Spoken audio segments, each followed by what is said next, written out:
민수기 27장 1절에서 11절까지 말씀을 한 목소리로 읽겠습니다. 요셉의 아들 므낫세의 종족들에게 므낫세의 현손 마길의 정손 길르앗의 손자 헤벨의 아들 슬로브앗의 딸들이 찾아왔으니 그의 딸들의 이름은 밀라와 노가와 홀라와 밀가와 디르사라. 그들이 회막문에서 모세와 제사장 엘르아살과 지휘관들과 온 회중 앞에 서서 이르되 우리 아버지가 광야에서 죽었으나 여호와를 거슬러 모인 고라의 무리에 들지 아니하고 자기 죄로 죽었고 아들이 없나이다. 어찌하여 아들이 없다고 우리 아버지의 이름이 그의 종족 중에서 삭제되리까? 우리 아버지의 형제 중에서 우리에게 기업을 주소서 하매 모세가 그 사연을 여호와께 아뢰니라. 여호와께서 모세에게 말씀하여 이르시되 슬로바스의 딸들의 말이 옳으니 너는 반드시 그들의 아버지의 형제 중에서 그들에게 기업을 주어 받게 하되 그들의 아버지의 기업을 그들에게 돌릴지니라. 너는 이스라엘 자손에게 말하여 이르기를 사람이 죽고 아들이 없으면 그의 기업을 그의 딸들에게 돌릴 것이요 딸도 없으면 그의 기업을 그의 형제에게 줄 것이요 형제도 없으면 그의 기업을 그의 아버지의 형제에게 줄 것이요 그의 아버지의 형제도 없으면 그의 기업을 가장 가까운 친족에게 주어 받게 할지니 하고 나 모세 여호와가 너 모세에게 명령한 대로 이스라엘 자손에게 판결의 규례가 되게 할지니라. 아멘. 잠깐 계절 묵상하는 시간 갖겠습니다. 어제 말씀에서 우리는 하나님의 공평과 공의에 대해서 함께 생각해 봤습니다. 이 세상과 하나님의 나라의 가장 중요한 차이가 바로 그것입니다. 이 세상은 시간이 지날수록 점점 더 불공평해지고 불의해질 수밖에 없습니다. 왜냐하면 그 속에서 살아가는 우리가 공평이 없고 이기적인 욕심으로 가득한 불의한 존재이기 때문에 그렇습니다. 이러한 세상 속에 들어가서 이 세상을 하나님의 공평과 공의가 다스리는 하나님의 나라로 만들어가는 것이 하나님의 백성들의 사명입니다. 그러기 위해서는 먼저 우리가 하나님이 어떤 분이신지 알아야 합니다. 그래서 우리 안에 그 하나님의 공평과 공의의 그 기준과 방식과 가치들이 우리 안에 자리 잡아야 하는 것이죠. 오늘날 이 세상에 교회도 많고 그리스도인도 많지만 그럼에도 불구하고 이 세상이 점점 더 불공평한 세상이 되고 불의한 일들이 끊임없이 일어나는 이유가 무엇일까요? 하나님을 아는 백성들이 많지 않기 때문입니다. 요즘 핫한 가수가 비판하는 크리스천이라는 노래처럼 그리스도인이라는 이름으로 살아가지만 세상과 다르지 않게 살아가는 우리의 모습 때문입니다. 세상의 기준을 따라 세상의 방식으로 하나님보다 돈을 더 믿는 크리스찬 디올, 크리스찬 발람 같은 우리의 모습, 교회의 모습 때문이 아닐까 생각합니다. 오늘 이 슬로바스의 딸들 이야기는 하나님의 나라를 세워가는데 중요한 이야기 중 하나입니다. 하나님 나라 역사에서 여인들의 이야기는 대부분 감추어져 있습니다. 이 땅의 교회 역사 속에서도 실제로 주도적인 역할을 하고 또 교회의 중심이 되는 분들은 여성도들인데 그럼에도 불구하고 교회의 역사의 기록에는 여성의 이름은 별로 기록되지 않습니다. 그 이유를 비판적으로 생각한다면 이 세상이 남성 중심의 세상이기 때문이다 라고 말할 수도 있을 것입니다. 오늘날 여성운동하는 분들은 아마 이런 얘기 나오면 많이 흥분을 하며 그렇게 말합니다. 그러나 성경적인 관점에서 보면 하나님께서 세상을 창조하실 때 여자와 남자의 역할을 다르게 만드시기 때문입니다. 역할의 차이의 문제인 것이죠. 남자와 여자는 가정에서 역할도 다르고 사회적인 역할도 다릅니다. 요즘 남녀 평등을 얘기하는 사람들은 그런 차이마저 부정하면서 다 똑같아야 된다라고 주장합니다. 그래서 심지어 화장실도 같이 써야 한다라고 억지를 부리고 여자도 군대 가야 된다 이런 주장까지도 하고 또 이러다가 남자도 아기를 낳아야 된다 이렇게까지 주장할지도 모른다는 생각이 듭니다. 남자와 여자의 문제는 차별의 문제가 아니라 차이의 문제라는 사실을 기억해야 합니다. 하나님께서 이스라엘 백성들을 계수하실 때 전쟁에 나갈 만한 남자의 수를 계수하셨습니다. 그리고 그 수를 중심으로 땅을 분배해 주셨습니다. 왜 그러셨을까요? 창세기 2장의 태초에 하나님께서 천지를 창조하실 때부터 그렇게 하셨기 때문입니다. 창세기 2장 15절에 보면 여호와 하나님이 그 사람을 이끌어 에덴 동산에 두어 그것을 경작하며 지키게 하셨다라고 말씀합니다. 땅을 경작하고 지키는 사명을 첫 번째 사람에게 주셨다는 것입니다. 그렇지만 여기서 우리가 잊지 말아야 할 사실은 이 창세기 2장 15절의 이 사람, 그 사람은 단지 남자만을 말하는 것이 아니라는 사실입니다. 아담의 갈비뼈에서 여자를 만드시기 전에 첫사람을 말하는 것입니다. 그 사람은 남자와 여자를 대표하는 남자도 여자도 아닌 사람인 것이죠. 땅을 경작하고 지키는 사명은 남자와 여자 모두에게 주신 사명이지만 남자를 대표로 세우신 것입니다. 이 세상의 역사 속에 여자의 역할은 남자의 대표성에 가려져 있을 뿐인 것이죠.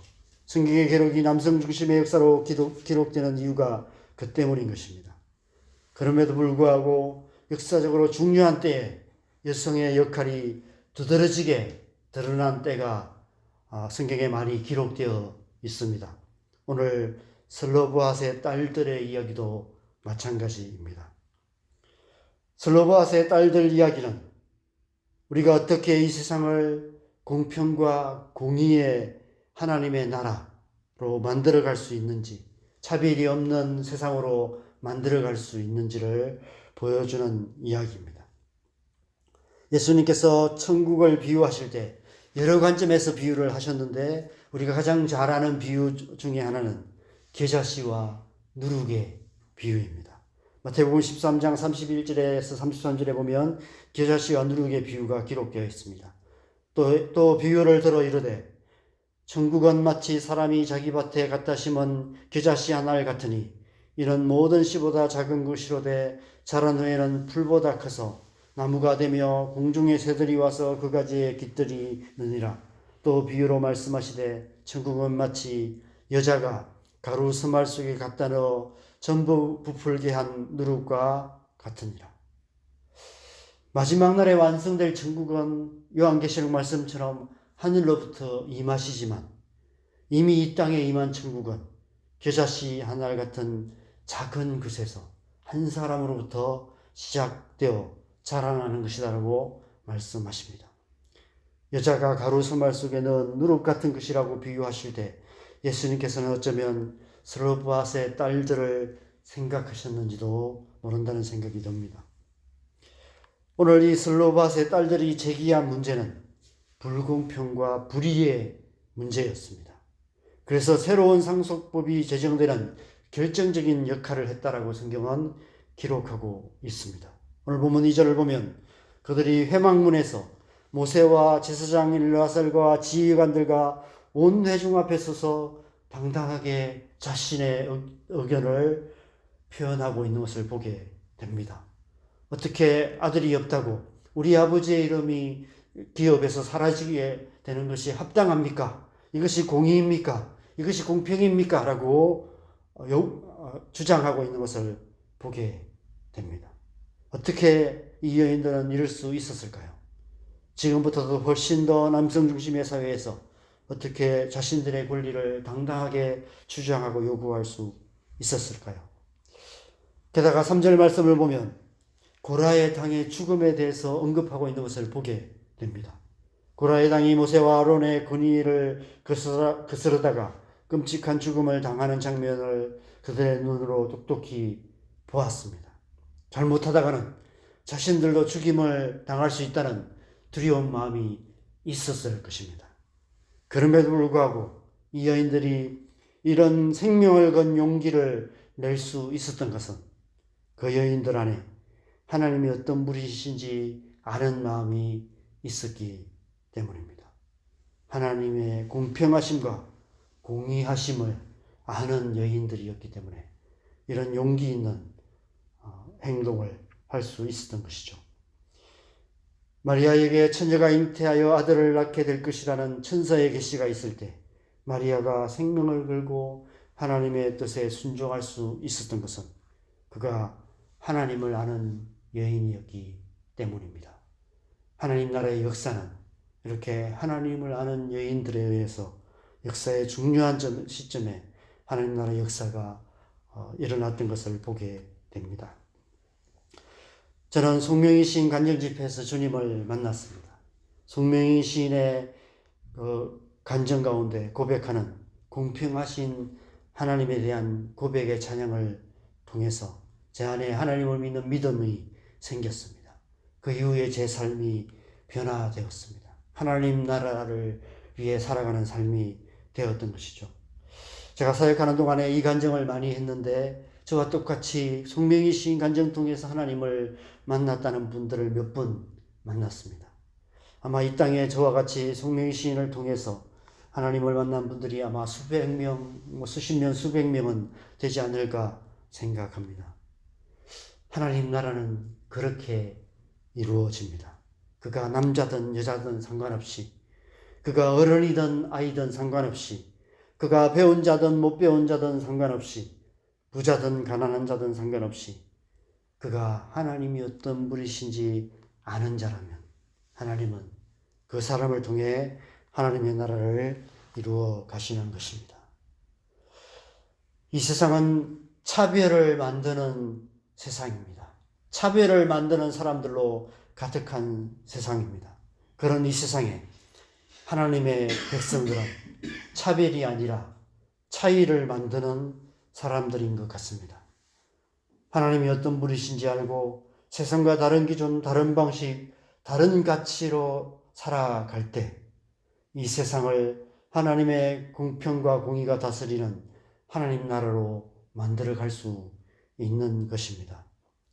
오늘 슬로보아스의 딸들은 차별이 아니라 차이를 만드는 사람들입니다. 우리 또한 그런 사람 되어야 될 줄 믿습니다.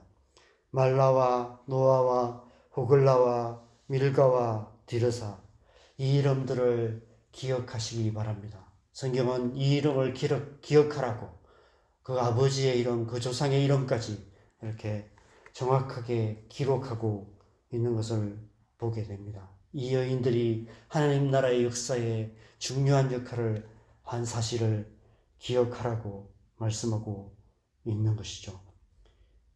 이 여인들처럼 차이를 만드는 삶을 살아가는 것이 하나님의 백성의 삶인 줄 믿습니다. 우리가 그렇게 살아갈 때 이 세상은 하나님 나라로 변화될 줄 믿습니다. 오늘 하루도 차이를 만들어가는 하나님 나라의 삶을 살아가는 저와 여러분 되시기를 주님의 이름으로 간절히 축원합니다. 함께 기도하겠습니다.